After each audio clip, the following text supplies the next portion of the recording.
I think with Engels, what Brendan Rodgers has been keen to remind everyone is that we have bought the potential as well as a good player for now. What we've invested this money in is not because he's going to come in and dominate, it's because presumably with the right coaching, as you've just described there, it can get better.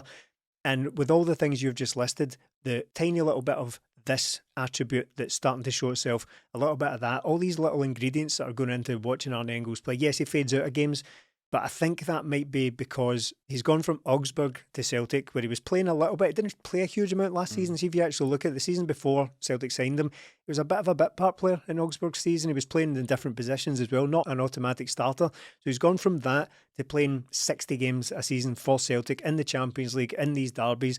And I think he's just still, I know it's a long time, but I think he's still just adjusting to that.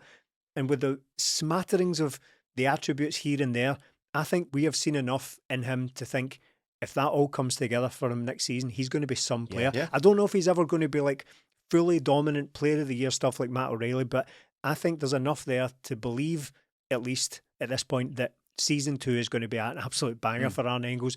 However, there is every bit as much chance of that happening as he just stays like this for another year. Yeah. And he's a good player, a demonstrably good player. I mean, there would normally be an option 3 in there, so he's either going to burst onto the scene and be the best player in the country, or he's going to stay the same. Normally there'd be an option 3 and be like, it tails off and he's a total flop.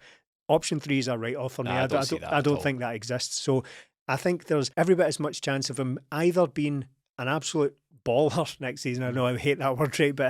But or he stays largely the same, just showing it in glimpses here and there. And he's a midfielder who can be very, very good, but also on the periphery of things at times. I think either one of those things is going to happen. I genuinely hope it's the former and he really kicks on. But for me, I think there's enough in there to believe it's going to be that.